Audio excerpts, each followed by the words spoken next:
तो बहुत ज़्यादा लंबे समय के प्रोटेस्ट के बाद बांग्लादेश में फाइनली हो चुका है तख्ता पलट। जी बिल्कुल सही सुन रहे हैं आप।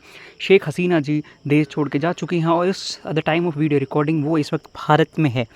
तो इन्होंने आर्मी के प्रेशर में आके, क्योंकि आर्मी ने इन्हें अल्टीमेटम दिया था इन 45 मिनट्स कहा था कि आप देश छोड़ के चली जाइए, get out of the country. और जैसे ही शेख हसीना जी ने भारत में आए और अपना देश छोड़ा, तभी वहाँ के आर्मी चीफ ने एक प्रेस कॉन्फ्रेंस करके देश को ये बताया था, I am the new king of the country. और मिलिट्री ने टेक ओवर कर लिया बांग्लादेश को। और इन्होंने ये भी कहा कि ये एक इंटरिम गवर्नमेंट बनाएंगे।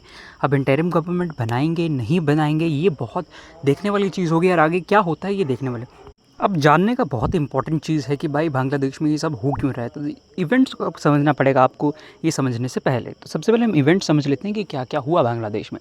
तो देखिए, सबसे पहले हुए बांग्लादेश में प्रोटेस्ट का किस चीज़ के लिए प्रोटेस्ट हुए थे। जब बांग्लादेश में हुए थे इलेक्शंस, तब यूएसए की एक स्टेटमेंट आई थी जिसमें उन्होंने कहा था कि बांग्लादेश में जो इलेक्शंस हुए हैं उसको टेक ओवर कर लिया था शेख हसीना जी ने मशीनरी का इस्तेमाल करते हुए। और बांग्लादेश में जो इलेक्शंस हुए हैं उसका जो रिज़ल्ट है ये गलत है। और इसको लेके फिर थोड़े से प्रोटेस्ट हुए थे, वो ज़्यादा प्रोटेस्ट थे नहीं।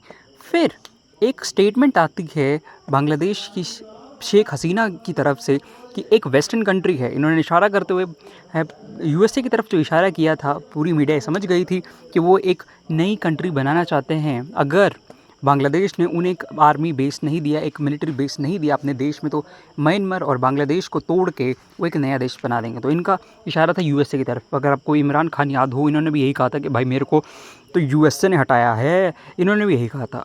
अब ना एक चीज़ के लिए आप भारत के आस पड़ोस में देखिए, पाकिस्तान जो हमेशा से एक बनाना रिपब्लिक रहा है, बांग्लादेश जहाँ पे तख्ता पलट हो चुका है, चाइना जहाँ पे कभी डेमोक्रेसी थी नहीं, श्रीलंका का भी बुरा हाल था। तो भारत के पास पड़ोस में इस तरह से बुरी हालत हो रही है, पर भारत में कहीं कभी ना कभी और कैसे ना कैसे करके जो डेमोक्रेसी है वो स्टिल यहाँ पे इस वक्त है। और आगे सीक्वेंस ऑफ इवेंट्स ये है कि बांग्लादेश में ये छोटे मोटे प्रोटेस्ट हुए, लेकिन इसके बाद जो प्रोटेस्ट हुए कि बांग्लादेश की एक हाई कोर्ट अजीबोगरीब सा निर्णय देती है।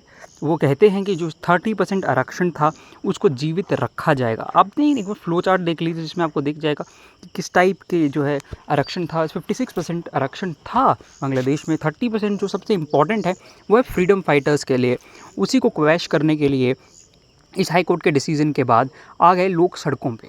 अब सड़कों पे आए तो फिर सुप्रीम कोर्ट में गए, तो सुप्रीम कोर्ट ने इस डिसीजन को क्वेश कर दिया। ये सारी कहानी यहाँ ख़त्म हो सकती थी, लेकिन ये कहानी यहाँ ख़त्म हुई नहीं, क्योंकि बहुत सारी पावर्स चाहती थी कि ये चीज़ें ख़त्म ना हो।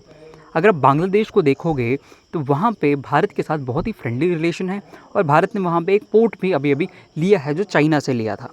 अब यहाँ पे कौन कौन इन्वॉल्व हो सकता है, तो यहाँ पे बहुत सारी सिंपल सी चीज़ें हैं। यहाँ पे यूएसए की इन्वॉल्वमेंट, चाइनीज़ एजेंसीज़ की इन्वॉल्वमेंट और आईएसआई की इन्वॉल्वमेंट हो सकती है।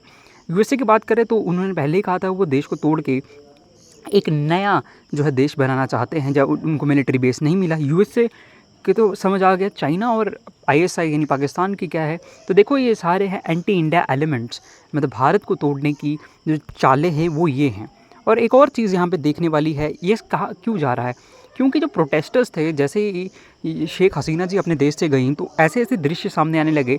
शेख मुजीबुर रहमान जो बांग्लादेश के संस्थापक थे उनकी मूर्ति तोड़ दी गई, प्राइम मिनिस्टर्स ऑफिस में ये लोग चले गए। तो ऐसी हरकतें की गई कि अब सोचना पड़ रहा है कि एक्चुअल में क्या ये प्रोटेस्ट स्टूडेंट प्रोटेस्ट थे कि इनको टेक ओवर कर लिया है एंटा इंडिया एलिमेंट्स और एंटा बांग्लादेश एलिमेंट्स ने।